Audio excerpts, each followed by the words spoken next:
Wow, how about that? Welcome, everybody, to a Dirty Thursday. Grand Forks' best source, giving Grand Forks an identity again. Joining us today, the other half of the Bullring Boys, of course, Chad Hoff in the studio. We'll be talking with Wade Nygaard and Brendan Mullen, a couple of outlaw NOSA sprint car drivers. Show today brought to you by the Bun Lounge, not only home of the world-famous Shrimp Caesar, but also the big pre-Sturgis outdoor party. Yeah, get ready for Sturgis with 2 days of partying at the Bun Lounge. A week from tomorrow and next Saturday. That's Friday, July 31st, Saturday, August 1st. They'll get things rolling at about 7 o'clock Friday night. Double Down hits the stage at 8. Saturday, 5 o'clock. Outdoor cookout with L&M Meats. You got the Burnout Table back. Live music with the Back for More band starting at 7. Throttle Addiction merchandise trailer going to be there too. It's going to be an awesome time. Pre-Sturgis party Friday, July 31st, Saturday, August 1st. Bring your bike. Be ready for 2 nights of awesome fun. All at the Bun Lounge, the only way to get ready for Sturgis.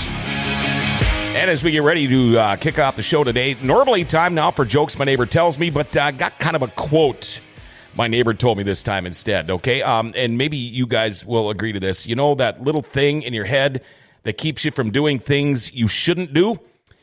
Well, most sprint car drivers don't have one of those, I don't think. You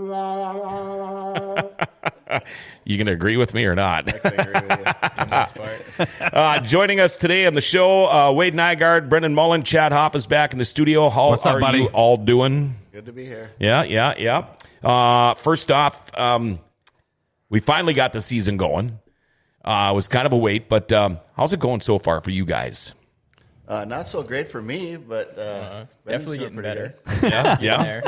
Well, I mean, it's funny because I looked at the history of NOSA today, and we're going to be talking about some stats, but we're going to talk first with you, Brendan, and here's the deal. When I was trackside announcer, I mean, and I've said this before, I've interviewed Rusty Wallace, Kinzer, Schatz, all kinds of people, Kenny Schrader.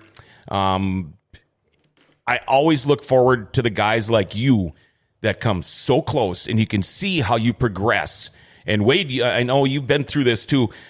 I would much rather interview you when you get that first win because those are the most fun. And Chad, I'm sure you'll agree too. And you know you're getting close, right? Mm-hmm. You can feel it coming. Yeah, I mean you've had a few top threes I think this year. Yep. Always up in the hunt. Mm-hmm. And another thing you'll attest to is it only takes a half a second, just a second, to go from first to not first.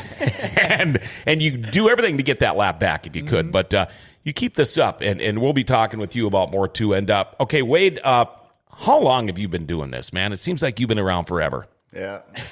This is my 30th year, actually. 30th year, no kidding. Yep. Did you start in a sprint car? I did. You did? Yep. Okay, I was looking at some stats on you. 10-time NOSA champ, 6 in a row. I mean, that's not easy to do. Guy gets lucky once in a while. Okay, yeah, well, I think it's more than luck. I was looking 6 times, and that's more than luck there, buddy. Yeah, 6 times in a row. I mean, it's just like I'm looking at NOSA champs, and it's Wade Nygaard, Wade Nygaard, Wade Nygaard, Wade That's Nygaard, right. Wade Nygaard. That's a hell of a streak, man, and it's more than luck. I mean, tell us about your journey. How did you get started in sprint cars? Who helped you? I mean, did you start by yourself? All that kind of stuff. I was really young. My dad raced for about 15 years before I started, so kind of grew up at the racetrack. Got to that age about 13, 14, 15, something like that. Kept begging him to let me drive it, and I think he let me hot lap it a couple times at Buffalo River Speedway. Mm-hmm. Yeah. From then on, I was pretty addicted. Yeah. And not such a big fall off the turns at Buffalo River either, is it? Like, No. No, comparatively what we got. Yeah. I was going to say, I've actually had the chance to hot lap a couple of cars, and I've just said, you know what? If we could find a straight gravel road, I'd do it. But I'm one of those guys that, my luck, something would happen. When you first started, did you have any sponsorship, or were you just kind of on your own, or, Yeah, we had a couple local companies that helped us out. My mom had her own business, truck licensing service. She was a big help, obviously. My dad owned a trucking company, E&B Trucking. And then I think we had some other partners, like I think it was Valley Dispatch, things like that. I can't believe I can remember that 30 years ago. Yeah. Well, yeah, I was going to say 30 years ago, that's a good memory there, buddy. Now, when you said you got to Hot Lab at Buffalo River, you're not originally from Grand Forks, are you? No, originally from Fargo. I've lived here for the past almost 12, 13 years. Good move. Yeah. Yeah. I like it a lot better, actually. I'm just not a big Fargo fan. I don't know. Sorry about that, all you Fargo people. I haven't been back there very much since I moved up here. It's funny you say that. Yeah, I don't think you're missing much. No. I go there to visit once in a while, but that's about it. Brendan Mullen, when and how did you get your start in this crazy game called sprint car driving? Well, I started in a go-kart when I was 8, and then raced go-karts till I was 12 years old, and then got into a lightning sprint and raced that for 2 or 3 years. And then we were at Greenbush with the lightning sprint one night, and the NOSA sprints were there, and he let me lap the car. Boom. Yeah, that's all it takes. That's it. There's the drug. I got to say, that was the best I've ever seen anybody their first time in a sprint car. Really? It impressed the hell out of me. So you can kind of tell there if a guy's got it or not. Yeah, he had it. Yeah. And actually, 2018 co-rookie of the year. Yep. Nice cold trickle. Cold trickle. 2018 co-rookie of the year with NOSA. And you just keep plugging away. I mean, you two working together. I think you're in the same shop. Yeah. Does the old man here give you advice? Okay, but now here's the thing. The old man giving you advice, do you take it? I was going to say, do you Try my listen to best this to. advice? Yeah. Huh? You remember he said that don't do function in your head, that sprint car drivers don't have that? You sure you listen to him? Yeah? Yeah. It's got to be kind of nice, though, to be able to have somebody with all that experience, seat time. I mean, it's, for one thing, guys trying to figure this thing out on their own. It's That's not an tough. easy deal. That's tough. And so that's got to help out tremendously. Brendan Mullen, you're also not a bad hockey player. I don't know about not bad. We're okay. Well, state champions last year. Yep. You're pretty good. I mean, I know I've started calling games for you guys when you first made that jump to varsity, and you're one of the better guys on the team. Yeah. You guys had a great coach last year. see. Well, see. Yeah. He's very modest about it, that's for sure. Yeah, well, like, I'm okay. You know, yeah, we won a state championship. That's cool. We beat Central. That's pretty much the North Dakota King. Oh, yeah, no worries. It's all right, you know. This is really setting up, John, for the sprint car, you know, if he wins a feature someday. That was okay. Yeah, 100%. That's what I'm thinking right now. Hey, Brendan, man, you won your first race. How was it? It was okay. Yeah, you know. and the thing is of all the hockey players that I have interviewed in my lifetime and hockey coaches, they're all that way. They're all about the team and as long as we do this and we work together and blah, blah, blah, blah. Yeah. But yeah, you need to work on your interview skills for when you get that first win because he's going to be down there freaking out. I'll be freaking out. If I have to have a microphone separate us without giving you a hug, dude, I don't know what the hell I'm going to do. I'll be honest with you. Just wrap it around. I'm I'm going to carry you out front of that damn car. Hopefully it's a day when it's not too hot and he's all sweaty and stuff. That could be kind of fat guy with uncomfortable. sweat. You're going to love it a lot, man. I tell you. I know you're going to be a senior in high school this year. You must be getting some sniffs out there for hockey. I mean, it's kind of torn between if I want to go in at least try to play hockey after high school or if I want to just race and race and race and race. Well, you know that I'm not sure yet, I guess. The thing about hockey is, you can take the junior route. If you're good, you've got schools looking at you. If you're good, you're really good. You got USHL teams looking at you. Otherwise, if you take it, and I know guys that have done this and gone on to play Division I hockey, but it took the long route to get there. It's not like a baseball or a football scholarship or anything. Right. Before you know it, you could be a 21-year-old freshman going to a D1 school, and then you got to think about, okay, 4 more years of this. Yep. And then pretty soon you're going to go try to make money, but then again, you're not really getting rich racing sprint cars either. No. I guess at the end of the day, he's got to think about what his passion is. If it's going to be, hanging out and racing, I think, or being the, no matter what, each track you pick, it's a sacrifice. I work with Jeff Panzer, and he tells me all the time, is what it is, and he's getting his son Jackson on that same path. And man, the work ethic goes in that. Yeah. But he has the same work ethic in a sprint car too. Right, so right. If I vote right now, I vote, let's go racing. I'm with you. So, well, you do have a little bit of time to think about it. Yeah, so we give him a little bit of time. I'm guessing if you got a win this year, that would probably that scale would go a little bit scales, different. yep. Yep. I wanted to ask you this, Wade, and I don't know if you can answer it. Somebody had mentioned this to me. Ask you that you might know. Tell me the story if you even know it. Do you know about the out in Minot story about Pat Miller? You know anything about that?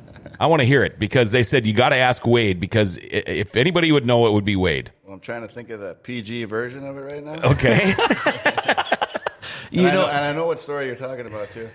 It was one of those doubleheader nights that we had out there, and Pat Miller was usually the life of the party, and everybody kind of gathered around his trailer or motorhome or whatnot, you know. And I think it was probably wee hours of the morning, and all of a sudden Pat disappears.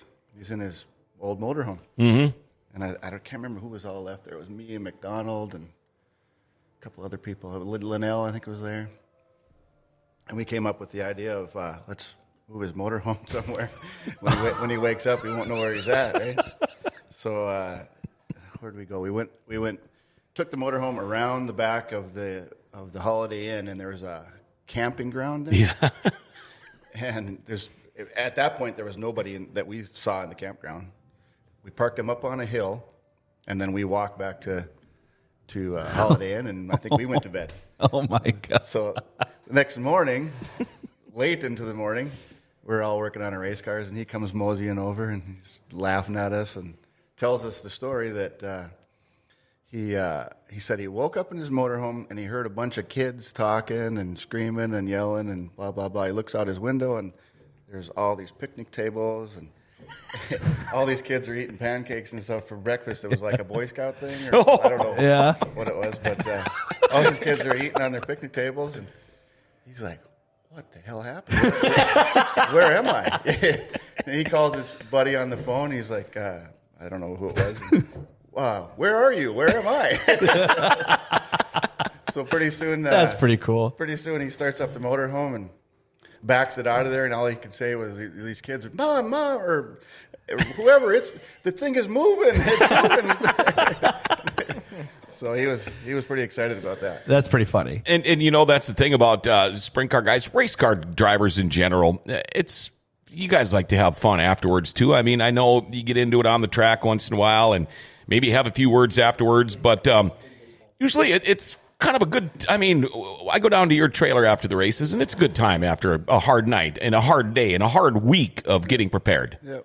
A lot of people would know that there's a lot of work involved with these things. So when you put in that much work and you're out on the racetrack and something happens, you might get upset. Mm-hmm. I know I do. I get really upset. Yep. Fingers are flying and everything else. Sure. I got to probably cut that out, but that's just how I am. He even flips off a photographer every now and then. I saw those pictures. It's pretty mad. It's pretty bad when you're mad at a photographer. Right? You get the precise picture of Wade Nygaard when he drives around and the finger comes out as you're driving. Oh, yeah. And you can tell he's smiling behind that. Now, that was just a joke. That's a joke. That one was a joke, but you could tell behind the shield, everybody's just smiling. Yeah. You know darn well that it's there, so. But okay. Oh, and at the end of the night, when you roll back into the pit area, you realize it's just a race. Take your helmet off, and you might go over and apologize to the guy. And next thing you know, you're best friends again. And or hopefully they come and apologize to you because I always respect that when somebody actually does make a mistake on the racetrack, goes over right away and says something. I've preached that to Brendan. I said, hey, you know when you screw up, go over and tell the guy, sorry, I screwed up. Mm-hmm. Well, even sorry to butt in here, but even one this year, he disqualified himself this year to get out and apologize to a guy right away. Right. I mean, you saw that at Devil's Lake right away. Yeah. And as soon as I saw Wade get out of the car, like, oh crap, you know dang well that he's going out there and he knew. He went for a hard one, and it was kind of right in front of me flipping, and I was like, ugh, Yeah. And I jumped right out of the car, and I just say, hey, you okay? You all right? Yeah. Yep. And then he looked at me and got a little pissed off, which I would too. That's heat of the moment, Mm-hmm. And I don't like talking about NASCAR anymore, but they'll tell you the same thing. The NASCAR drivers, the respected ones, if you wreck somebody, don't go make an excuse. Right. You just say, I messed up. I'm sorry. Yeah. Hopefully I learned from it, and hopefully it doesn't happen again. And then that means a lot to the guy that you wrecked, because at least they said something, and at least they didn't come up with an excuse like, well, if you wouldn't have done that or whatever. You mess up, you fess up. Yeah. Yeah, I think, and Sarah says on here right away, she loves Wade Nygaard and a lot of the sprint car guys. If you know these guys off the track, they are some of the nicest guys around. How about that? So What kind of BS you feeding her? yeah, what the heck's up with that? Yeah. And by the way, if you want to call and have a question for either Wade or Brendan or Chad or myself, feel free to call us up, folks, 701-213-0863, 701-213-0863. Our phone lines are open. And, we'll wait for the producer to come back because there's some pictures I want to show here. I got the phone, too. I don't know if he's got... well, anyway, no, okay. Bonnie Elam says, hello, Wade Nygaard. Hi, Bonnie. Hello. Hello, this is Paul, the producer. What are you in the bathroom or you what? In the bathroom taking a duker, or what are you doing? So there isn't any double feed. Just letting people know that about calling in, and also do keep in mind that there is usually about a 10-second lag time. So what you guys are talking about is going to be a little bit in the future to anybody calling in. Hey, thanks. Got it. Sweet. Can you Thanks, call and Producer use Paul. a different voice and pretend you're somebody else so it looks like we got calls coming in? Yeah, it's not always good to have the same guy calling. This is something I saw today, kind of interesting, dirt track terminology, and you guys can see if you agree with this. There's so many terms used, tight, loose, horsepower, torque, stagger, all that kind of stuff. This is how I saw somebody put it. Tight is when you hit the wall with the front of your car. Loose is when you hit the wall with the rear of your car. Horsepower is how hard you hit the wall. Torque is how far you move the wall. And stagger is what you do after hitting the wall. Exactly. Would you guys agree or not? With the stagger part, yeah. With the stagger part? Yeah. That's where we need producer Paul to pull up a picture for us so we can talk about one. Okay. I'm pretty sure Brendan knows which one it is. I mean, we don't have to hide it. It's While he does that, I got some other ones here that are posting up here for you, John. Bonnie says, we wish you all good luck. Jade Hastings throws on here, Brendan Mullen, next big thing. Oh, wow. Oh, how about that? He's been hot. We're trying to catch him. He's been trying to get to him. Crazy warm, isn't he? Mm-hmm. I mean, and I always have to tell him when he gets out of the car, hey, no F-bombs today. Yeah. Let's calm down. He's so awesome to have that. I mean, he's just a good guy all around. So, and then Stephen Young says Wade and Chad in the same place, and he laughs. Whatever, Stephen. What do you guys have, a history or what? I'm always teasing him, and Wade always flips him off on the camera. So he's always called me old man. Yeah. Hey, speaking of history, just to let you know, I actually talked with Donnie Schatz on Sunday night. Did you? And it was a real conversation. Maybe he doesn't hate me as bad as I thought he did before. There you go. I'm trying to warm up to him. What's that? Okay. Clicker on. Hey, look at that. Well, Oh, boy. I wonder what happened there. Brendan Mullen, tell us about that. What happened? I was coming around 1 and 2, and the car came up from the bottom, and I definitely could have reacted and made a better decision, but I kind of just panicked a little bit and jumped my left front up off the right rear of the car in front of me and shut my eyes and just waited to stop. Did you almost have to wait for a crane to come and get you down there? Or did you climb down, or what'd you do? I climbed down the fence, and then in about an hour and a half, they came and got a big lifter off and pulled it up. You just wanted some changes made, and they made them and because of that. Yep. Right. It's just like the next intro into the River City, like they have. Yeah, it's almost like the sign, right off a gateway with the sprint cars sitting up there. Yep. Right. What else we got up there? Anything more? Oh, not me. Oh, wow. You're really giving somebody the business. Mm-hmm. All right, there's Mullen's car there, the 11 car. So we talk about also, you run like two nights in a row. So like this weekend, Friday night, you have River Cities, Saturday night's Jamestown. Mm-hmm. If one of your cars goes down, you guys are in, because I go home, I get on 32nd to go home, and I drive by. And if your car has issues, you can definitely tell you guys are working your tails off in that shop to make sure that thing's ready for Saturday. Yep. How much goes into that? Who helps you? How big's your crew, guys, to help you guys race every weekend? Go ahead there. Well, I mean, the other night, like when I wrecked a car in a heat race and completely tore up a chassis, you had to be in Devil's Lake the next day. Yeah, we went straight back to the shop, packed it up, went to the shop, and then me and Todd and my dad and Jerry Mock just went to work. We were there till about 1 a.m. that night, and then got up again. We're there at 8 the next morning, worked till 3 o'clock, and then we were ready to go. Packed it up. And still dead fast at Devil's Lake too, by the way. Yeah, and I actually like Wade's terminology better. Wadded it up. Yeah. Yeah, that's a great word. Wadded it up. How many cars in the few years that you've been racing have you wadded up there, Brendan? I think it's 4 now. Okay. 4 chassis. Okay. But a lot of other stuff. Oh, yeah, yeah. We've really been taking front ends this year. Oh, boy. How about you? Wade, can you even imagine don't want to elaborate how right many now? cars?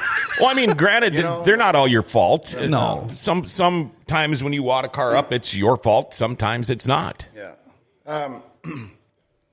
A while ago, when I was younger, it was an average of two cars a year. Mm-hmm. And for some reason, either I got lucky or just starting to miss stuff. But the average has gone down a little bit anyway. This year, I think I've already been one car, or not. Well, it didn't hurt the frame, but it tipped over once over in Park Jefferson right off the bat in the first part of the year. Mm-hmm. But, my average is going down a little bit. Well, that's good. That's good. As you get older, does it get harder for you? Do you get the aches and pains? It's still fun, though. Absolutely. Yeah, and I'm guessing you plan on doing this for quite a while. I hope so. Yep. Yeah. Does your mindset change as you get older? If you get in that race and it's a heat of the moment thing, like, I'm not going to push that issue, or I'm going to go. No, not really. And once you put the helmet on, it's just like when you were 16, 15, or 17, 20 years old, whatever. I've got buddies that are in way better shape than me, and they complain about getting tired. Mm-hmm. Right. Sometimes I don't get tired in a race car. If we go 30 laps, I can go 60. Really? I'm not making that up. And look at me. Yeah. Right. How old are you now? 49. Okay. And you've been wow. I think it's something my dad told me when we were racing in West Fargo. It was like the first year. I think I had a little arm pump that night. I came in, I was like, man, my arms are tired. And he goes, well, what are you doing down the straightaway? And I said, hanging on. Well, why are you hanging on? You only have to turn when you get to the corner. Oh, okay. And they're like, oh, yeah, okay. So I started relaxing in the car a little bit and, only using your arms when you have to use your arms. Yep. Not tensed up and remember to breathe. That was a long time ago. Remember to breathe. Remember to breathe. Yeah, remember to breathe is a good thing. And relax it. Yeah, you said it right there. If you relax it, and your muscles can relax too with you. Yeah, so I could see that. You're not going to see my ass getting in a car. I can tell you that, and being as cool as he is. I don't know if I could get my ass in one of those cars. I was going to say, you're never going to see that happening. I might be able to get in, but it's going to be really funny watching me try to get out. Can the top part of this cage come off so I can climb out of this thing? That's what I want. Yeah, the little block pins in it. And do you guys have a routine you go through before you get in the race car? I mean, it may be superstition. Yeah. Maybe it's just a routine. Is there anything you do? Because I know hockey players, do you have any superstitions or routines in hockey? Yeah, I guess there's certain ways to tape the stick, and you put your right skate on first and stuff like that. But Not like that with a sprint car. go to the bathroom before you get in the car. Well, go to the bathroom and breathe. Those are the two things to remember. Yeah. Wade, how about you? Not really. No, nothing. I mean, Okay, but when you guys get in the car, I mean, do you block everything out? Do you get in that zone? I mean, when you're there getting ready to go, if somebody's hollering at you at the radio, you got Mike hollering at you or somebody,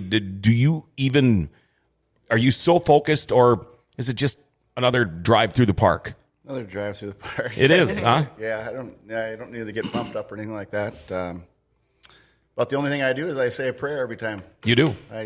Pray for safety, and everybody else's safety is usually what I do. Amen, brother. Yeah, that's a good one. That's a good one. I want to talk about wrecks, things like that. We talked about wadding up cars. Have you ever wrecked a car so bad where you hurt? Yeah, in Devil's Lake one time I had a pretty bad wreck, and it came down on the rear end, and I had the torsion tube came up and bent the seat. Mm-hmm.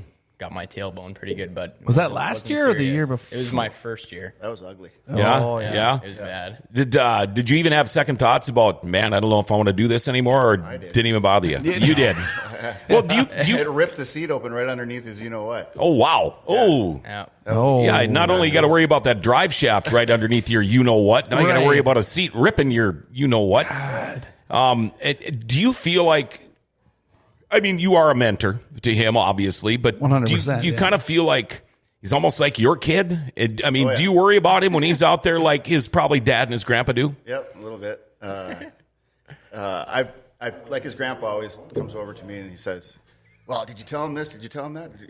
Did you coach him, coach? You know, blah blah blah." And I said, "Hey, he'll figure it out. It's all about seat time." And he's asked me a few things about, where do you think the track's going to do? I usually ask him that. I usually say, I don't know. Yeah. It's as good as mine.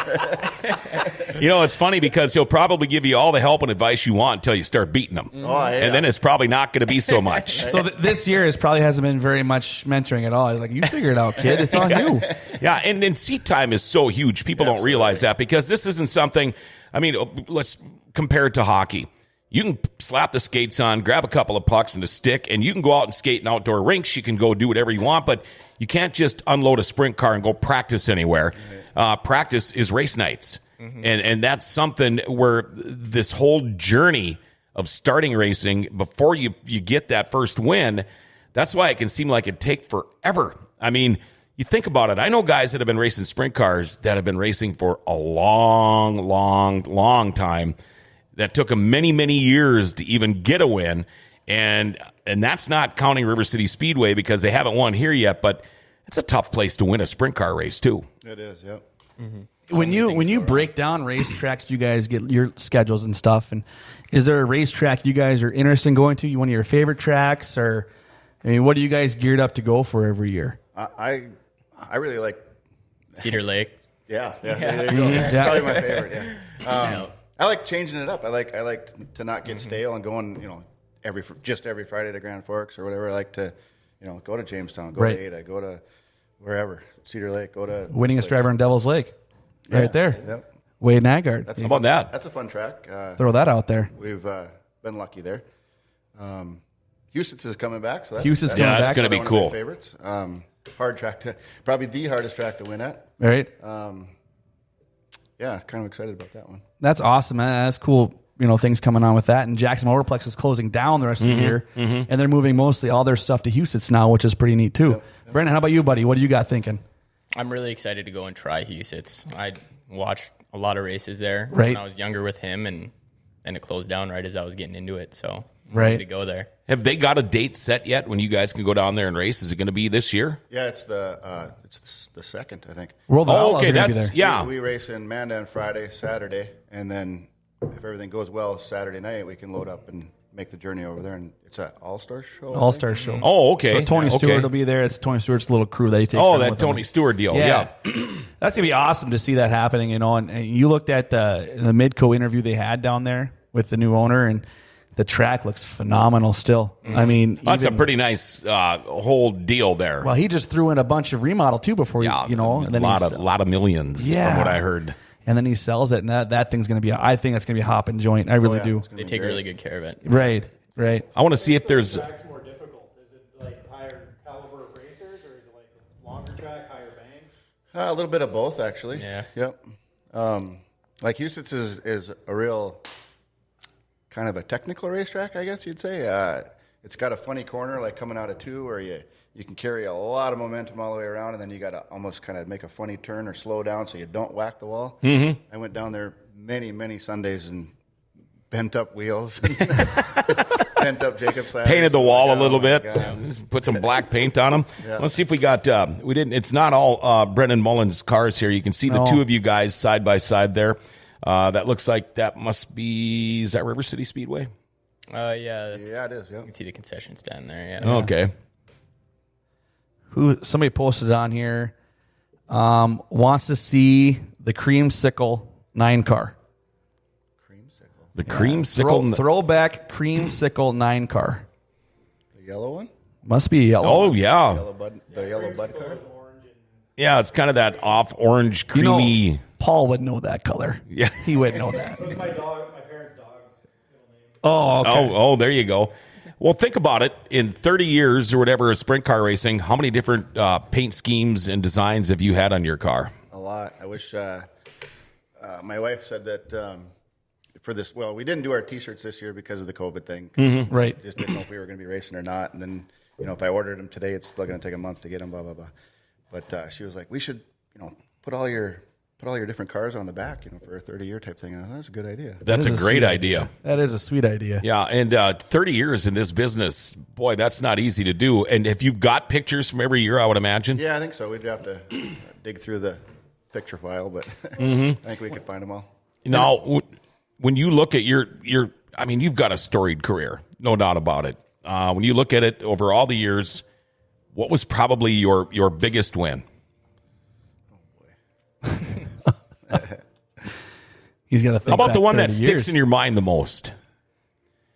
You know, maybe you came from worst to first, or, you know, maybe it wasn't the most money, but your favorite win. Do you have one? Well, I think the second that we had Cheaters Day races in Sioux Falls, and the first one was super fun to win. There was a lot of cars there, a lot of good cars. Yeah. And then it was the next year we won it again, and that was a big party. Yeah, yeah. It was kind of a luck deal too. I mean, you had to bust your ass to get through qualifying and get a good starting spot. Yeah, just to win it 2 years in a row was pretty fun. Now, when it comes to sprint cars, how important is that starting position in the feature race? Sometimes a lot. If you get a one-lane racetrack or one that's really hard to pass on, it can make or break at the night. Yep. But sometimes on some racetracks, not so much. For us, Devil's Lake, we started last and finished second to Jade that night, and in my mind, another lap and a half, I'd have been battling for the leads. Right. What was I just going to say now? Now you got me off track. Would you rather be in the lead right off the bat? No. And a lot of guys say that I because don't even want to start on the front row. I hate the front row. Yeah. Absolutely. And why is that? I like second or fourth, and hopefully they're leading for a while. Usually, if you're slower in the beginning of the race and your car is tighter, you're gonna be better at the end of the race. And if Right. that guy's faster than you in the beginning of the race, he's probably going to slow down a little bit. He's probably going to burn some tire off. Yeah, sure. or his car just gets looser and the track Right. gets freer, and you can move around. He can't. And that's what the beautiful part about the 25 lap feature comes into play is you could see you trying different lines throughout the racetrack. That's the thing too. When you're leading, Yeah. if you're leading, you don't want to move around. You want to keep doing what you're doing and think about, should I be moving around? And Yep. If somebody shows you as well, maybe you should go there, or maybe you shouldn't, because maybe he was just trying to slide her and trying to pass you, and where you were was the fast line. So it's hard to lead. Playing mind games with yourself. Yeah. Oh yeah. Absolutely. What's going to happen next? Yeah, well, the thing is you see guys like in a heat race or even at a feature where they're just walking away with it.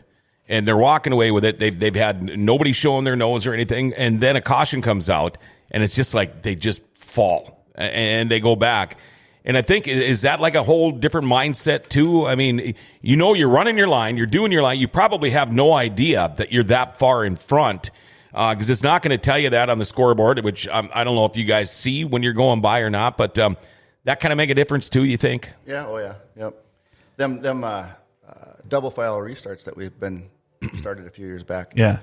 I was a huge fan for them, or a huge proponent to have that. And sometimes you can come out of there looking really good, and sometimes they just completely screw you. But it works sometimes, doesn't work the other times. So. Yeah, well, I know like last Sunday, there was a couple of restarts because people jumping and stuff like that. And I didn't even notice it myself, but apparently they did.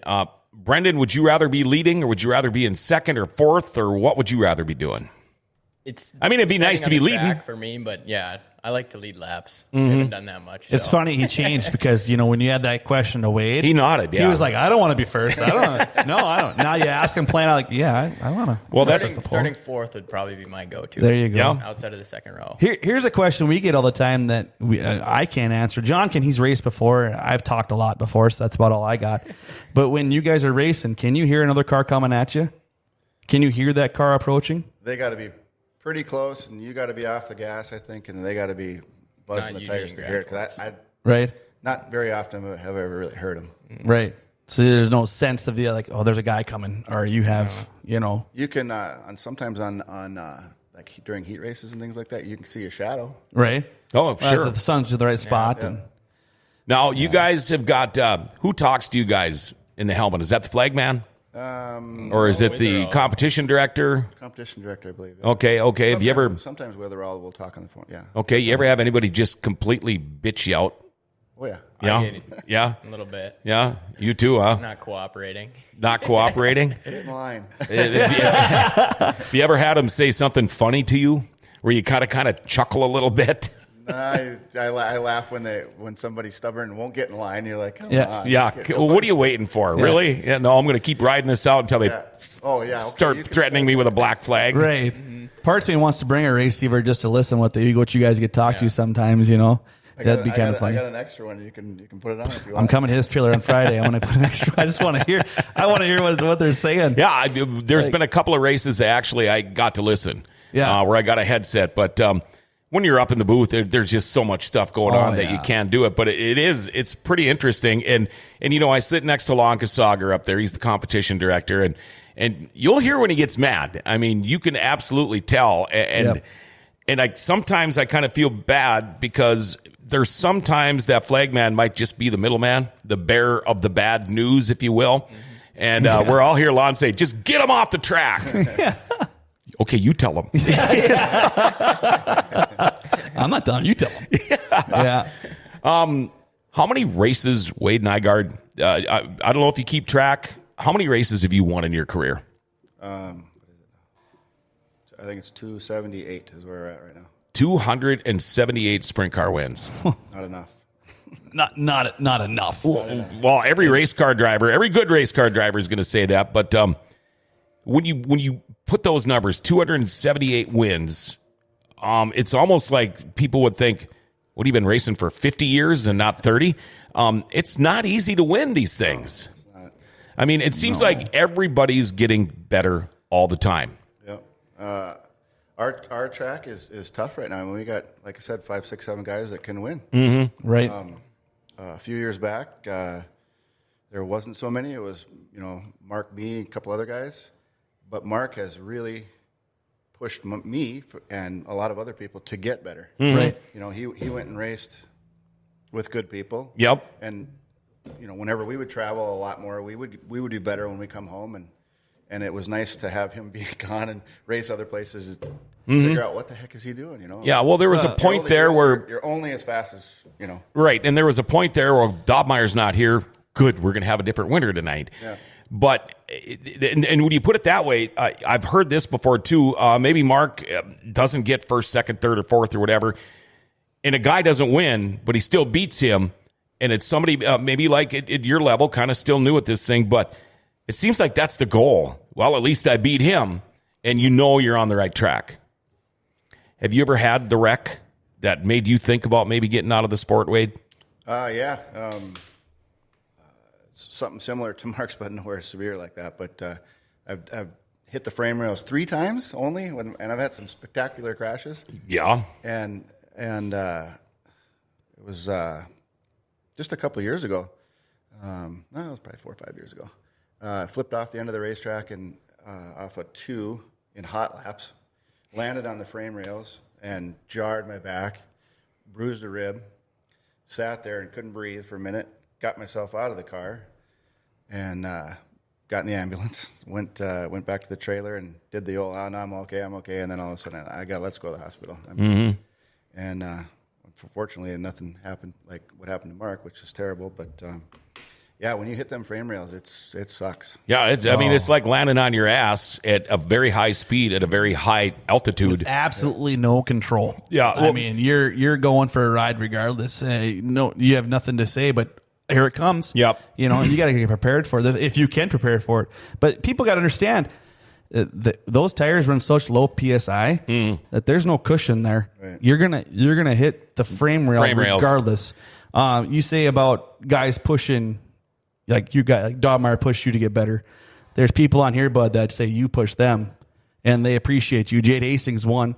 He said he learned a lot from the 9 machine. I mean, so you got guys that look up to you a lot, and that's a lot of respect in regard to the 9 machine for sure. Mm-hmm. And every time when I announced in Minot, and we had a sprint car race, and when that car pulled in, I used to announce with Larry McFall. Mm-hmm. He's like, "Now we got a show." Yeah.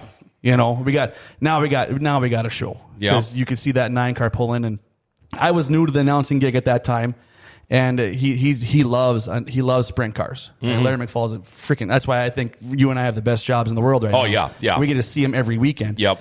And when that 9 car pulled in one year, he just like, now now we got a show. Yeah. I mean, so your reputation goes more than just here, and your competitors feel it too. That's good. Hey, did you get your new race cards yet? I did. Yeah. Okay. Yep, finally. Good. That'll lead me to my next question. I run out of. A couple of weeks ago, he's like, "Sorry, I don't have my new cards yet," That because is there's the kids worst up there, color and they to give look you the at. puppy dog Oh. look, and then he's sorry, I don't have any. Especially when they come up to do the redraw at intermission, and Jade's giving cards out like left in hand, and I'm you're like, just no, here. I'm sorry, I don't have any. I'll take a picture You with want you. to sit in my car, and their eyes light up. Yeah, and I think they forget all about the car. Yeah, and that was going to be my next question to both of you guys. How cool is it when these people come up to you and talk to you after the races? Because you guys are all so generous in the pits after the races. Yes. I mean, it doesn't matter if you had a horrible night, if you had a great night or not. It's like you guys open up, you're completely different people, and these kids look up to you like you are some kind of a, how cool is that? It's really fun. I mean, when to a watch kid kids asks you for an autograph. Yeah, it's really fun. It's Yep. fun to watch them get in the car too, and you put the steering wheel on, and some kids want the belts on and everything. Yeah. Eyes light up. It's really fun.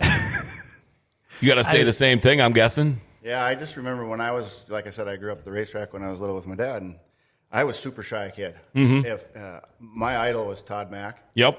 I would not go over and talk to him. I wouldn't ask for a picture. I just would probably look at him from afar and go, "Wow, he is awesome." Yeah. I couldn't do it. I never went and collected pictures. I was just too shy. Yep. My mom or somebody else would bring me around, and way back when we were little, and I used to collect tear-offs, and we used to groove our own tires, Oh, yeah. and so I'd go around Grab and the rubber. ask the drivers for their rubbers. What a little. Hey, can I? Wait, have let me your go to the holler. I'm gonna have your rubbers. Can I have your rubbers? Like, So I collected these big. That's so cool. The longer cord of a tire I could get, the better. It was awesome. Wow. that's awesome. Yeah, that's so cool. Pretty tough to have one of those autographed. Have you kept any of that stuff from when you were a kid? No. No. You ever have anybody ask you for a tear off? Oh yeah. Yeah, Yep. yeah. Do you autograph them then? Oh yeah. Yep. They bring down old wing panels that I don't even know where they got them from, and things like that. Yeah. That's awesome. That's neat. Yeah. That's cool. Every once in a while, they'll, more than a lot actually, it happens. Hey, next time you crash, can I have your wing panel? And I'm like, I hope I don't crash. What are you saying here, okay. man? You're saying you want me to crash just so you can get a wing panel from me? Yep. Yeah. Wade, how many tracks have you raced at in your career? Can you even give me just a Here number, we an go. idea? 30 years. You had a good memory so far. Let's keep going.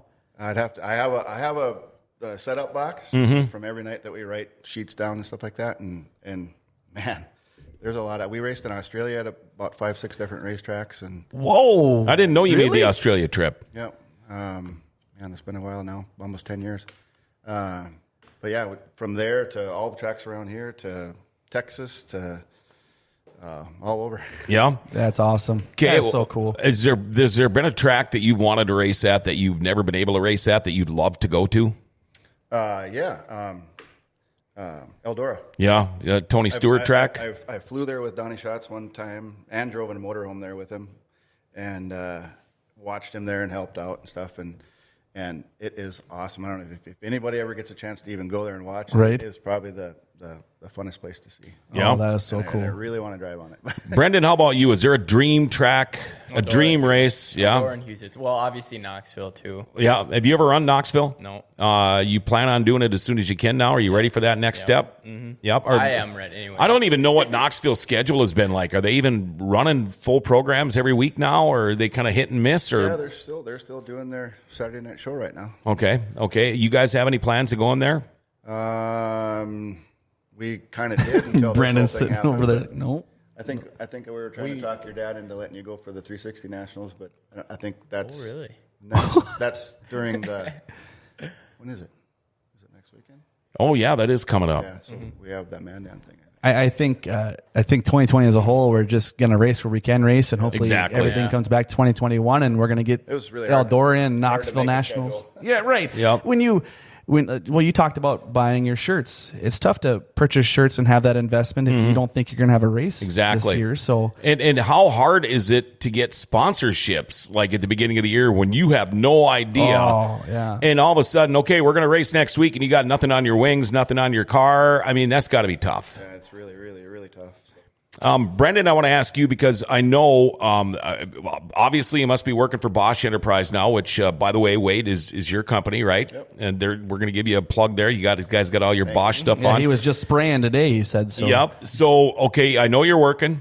You're a high school kid. Yep. You play hockey. And if you're a good hockey player, nobody just plays hockey in the winter anymore. No. It's a full year-round thing. Yep. Tell me a typical summer week in the life of Brendan Mullen. Let's start from Friday night after the races, and let's start at Saturday and work our way up to the next Friday. Okay, so usually that Saturday we'll be racing, and then on Sunday we'd come back because Todd Slocum, who's the mastermind behind my whole deal, he lives in Fargo. So while he's still in Grand Forks or up at the shop, we'll get the majority of the maintenance done on the car and everything ready. Just the weekly stuff. On Sunday night, and then there's either one or two more nights in the week where he'll come up and we'll do it like we did.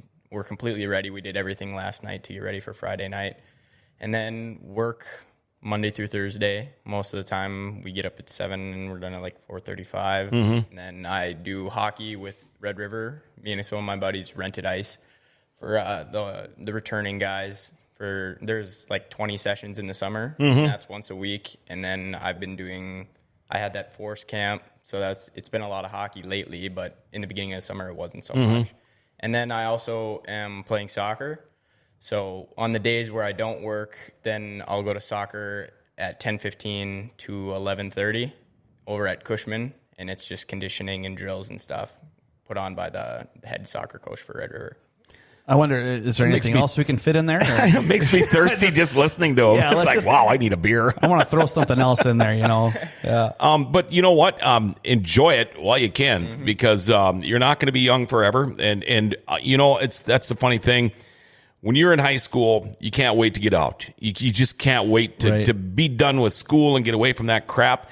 You get my age, you wish you could be in high school forever. The more I think about it, I wish I could be a senior in high school for the rest of my life. I only went to 4 hours of school a day. I was done by noon every day. Just so your body doesn't fail you? Is that what you're trying to get at? Or? You don't have any worries. If your only worry is making it to hockey, football, or track practice and working your weekend job at McDonald's, you have no worries. No stress involved. You have no stress.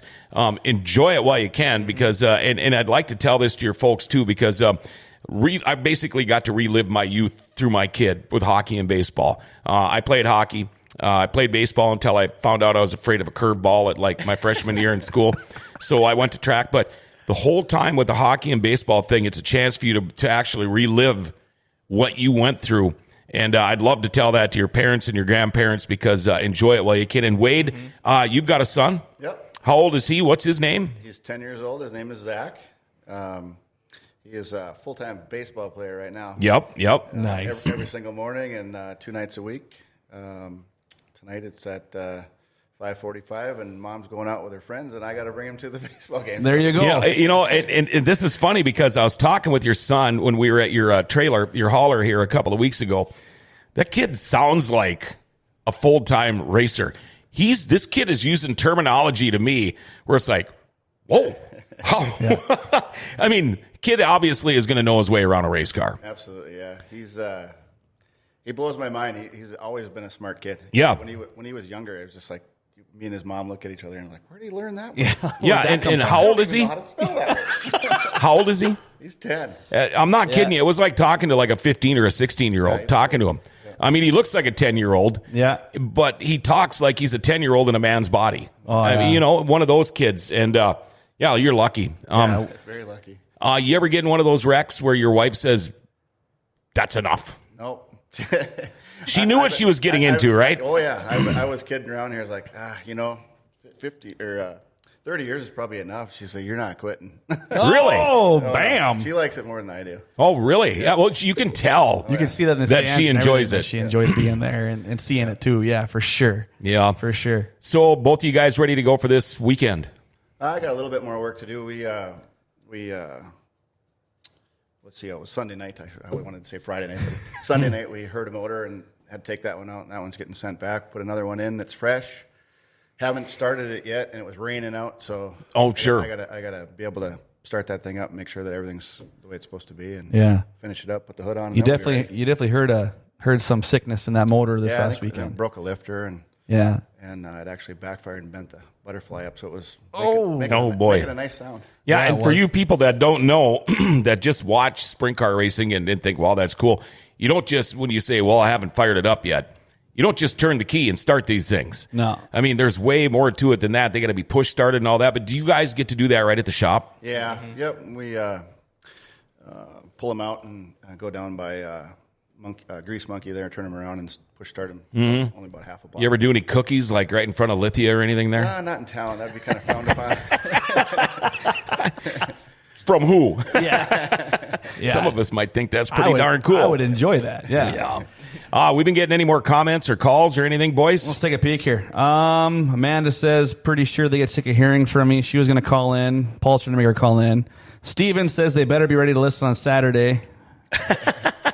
With big old laugh. Yeah, Steven, you're funny. Hey, I can give Amanda a plug. She came over and said some nice comments to me, and I just want to say that her and everybody else that's running NOSA is doing a great job. Yeah, and the thing is with Amanda, we don't ever get sick of hearing from her. She is one of our biggest followers. Well, and she's we appreciate such a nice it. person to talk to. Yeah. And racing runs through her blood. It sure you talk does. to her, it's crazy. Tom Meglin says he starts his right on the street in Climax. Yeah. Well, that's different. Yeah, that's. I want to know if you do cookies, and that's pretty funny. You talk about these kids that get in the car seats and you guys make their day. I have a 7-year-old, doesn't go to the racetrack with me. Kind of has a thing for noise, but when he was younger, we got to put him in a hobby stock back in the day, and he was so damn excited he pissed in the seat. So. I mean, Parker was, Parker. He was so pumped up. I mean, we got him in the seat, and we were sitting there as Adam Goff was the driver, and he's like, "Yeah, put him in the seat." So we put him in the seat, and we get him out, and there's a puddle. Oh God. Yeah. So is that be careful, guys. Is that a father like son thing? Yeah, pretty much. Yeah, I got to drive a hobby stock, and I think I did piss my pants. Yeah, I'm pretty sure. Well, if I could fit in the seat of one of those things, I probably would too. You guys, it's been great having you on the show. It's been awesome, guys. I know you were kind of nervous about it a little bit, but this wasn't so bad, was it? Oh, no, it was fun. Yeah, and we might not just end it right here unless you guys got to go to work. There's more beverages, so I just want to say that. Brendan Mullen, looking forward to not only seeing you in the race car, I'm also looking forward to seeing you play hockey again. I've enjoyed watching your hockey career. I'm a hockey fanatic as much as I am about dirt track racing. You guys had a great season last year. Thank you. To win the state title. Enjoy it because those are, you think it's hard to win at River City Speedway, it's hard to win a state hockey title too. 100%. And so enjoy that. That's something that's never going to be taken away from you. And I wish you all the best of luck in the racing, the hockey, the whole bit. And whatever decision you make, I'm sure it will be the right one. As far as I'm concerned, I'm hoping you stick around here and stay in the race car because I won't get to follow you forever. Yep. Wade Nygaard, always fun talking to you. I remember it took me years at the Speedway because I think I've been there like 15 or 16 years now, and it was probably year number 5 or 6 into it where I think I said more than 3 words to you and you said more than 3 words to me. I consider you guys friends, and I enjoy talking to you and your family. I enjoy the whole Mullen family. You guys are a pleasure to have around the racetrack, and you guys put butts in the seats at the River City Speedway and every track you go to. And keep it up. I'd love to see you go another 30 years. I think, you know what, we can maybe break Tommy Corcoran's record and see if you can't win in 7 decades. That would be kind of fun. I shared a woof there. There you go. Woof. He goes, At least it wasn't a whimper, you know? No, same for me, guys. I'm with John on that one. I consider when you get to talk to people like you guys, it becomes race family, Me being from Montana, I don't have much family around this area. I have no family in this area. So to go to the racetrack is kind of my getaway, my family time. And so it's always nice to see you guys and smile And you guys always treat me with respect, too, so I appreciate it very much. Yeah, and that's something I never thought of. I always talk about race car drivers being a part of a family, but we're kind of in that gig, too. 100%. And it doesn't matter. When I go down to the pits, you could be having just a horse crap day, you could be having a good day, and you always get treated the same. Yep. And that's all we can ask. Yep, 100%. Yeah, especially when you have a microphone in your hand. Yeah, and actually, guys like you do make our jobs easier. When you can approach somebody... and it's like you're not talking to them or as an announcer, you're talking to them as a friend that just happens to have an announcing job. Yeah, right. Unfortunately, yeah. Yeah, and we appreciate that a lot. Well, you guys do a great job. Again, you guys, Brendan Mullen, Wade Nygaard, Chad Hoff, thank you guys for coming in on a awesome Dirty Thursday. Show. Awesome show. Thank you. This was fun. Thursday's definitely my favorite day of the week here at Grand Forks Best Source. No doubt about it. Well, there you go. Our Dirty Thursday show today is brought to you by the Bun Lounge. Got that humongous pre-Sturgis party coming up next weekend, Friday and Saturday. Live music, both days. Outdoor cookout with L&M Meats, burnout table. What else we got? Throttle Addiction merchandise trailer is going to be there. You want to get ready for Sturgis, get on the bike. 2 nights of awesome fun, all at the Bun Lounge, home of the world-famous Shrimp Caesar.